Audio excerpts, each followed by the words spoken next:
Para kay Leo ang taong 2025.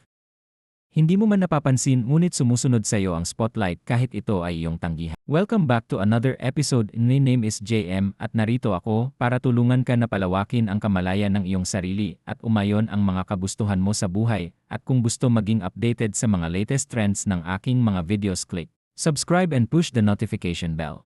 Ngayong taon, lalo na sa panahon ng Leo at portal ng Lionsgate, hinihikayat ang mga Leo na humakbang sa kanilang kapangyarihan, ipahayag ang kanilang tunay na sarili, at magtakda ng mga intensyon na umaayon sa kanilang pinakamalalim na pagnanasa.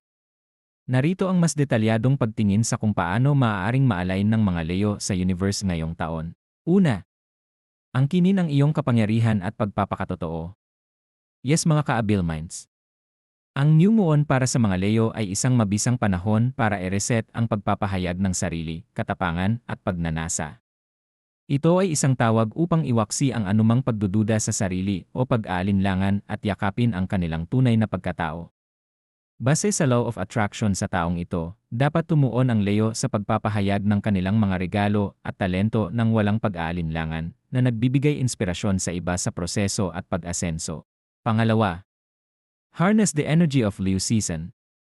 Yes mga ka-Abil Minds. Ang buwan para kay Leo ay isang panahon para sa iyo na magningning at magpakita ng kumpiyansa. Ang portal ng Lionsgate, na sumikat sa ika-8 ng Agosto, ay pinalalakas ang enerhiyang ito, na nag-aalok ng isang malakas na window para sa pagpapakita at espiritual na pagkakahanay. Mas nagiging makapangyarihan ang pang-aakit ng mga Leo, kaya naman maaaring gamitin ng mga Leo ang oras na ito upang magtakda ng mga intensyon, magnilay, at kumonekta sa kanilang panloob na karunungan. Pangatlo, mag-navigate sa Mercury retrograde na may layunin.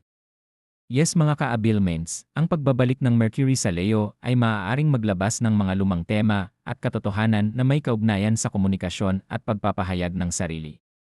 Dapat gamitin ng mga Leo ang panahong ito para sa pagsisiyasat ng sarili, muling bisitahin kung paano sila nakikipag-usap sa mga relasyon at tinitiyak ang kalinawan sa kanilang mga salita. Yes mga ka-Abil Minds. Panahon na para ilabas ang anumang pangangailangan para sa panlabas na pagpapatunay at yakapin ang kanilang tunay na boses. Pang-apat, yakapin ang pagpapalawak at paglago. Yes mga ka-Abil Minds. Hinihikayat ang mga Leo na maging bukas sa mga bagong pananaw at makita ang mga bagay mula sa iba't ibang pananaw. Maaaring mabilis nilang pinoproseso ang mga emosyon at kailangang pahintulutan ang pagpapagaling at pahinga. Sa pamamagitan ng pag-ayon sa karunungan ng kanilang puso, makakagawa si Leo ng mga mapagpasyang pagpipilian na naayon sa katotohanan ng kosmiko. At kapag niyakap mo ang paglago, kusa mo ng maakit ng mga oportunidad. Pang-5, manifest abundance at prosperity. Yes mga ka-Abil Minds, ang portal ng Lionsgate ay isang mainam na oras para sa mga ritual ng pagpapakita na nakatuon sa kung ano ang gustong likhain ng mga Leo sa kanilang buhay. Ang mga dilaw na kristal tulad ng citrine at amber, kasama ng mga botanikal at halamang gamot, ay maaaring gamitin upang ihatid ang kayamanan, kasaganaan, at good luck.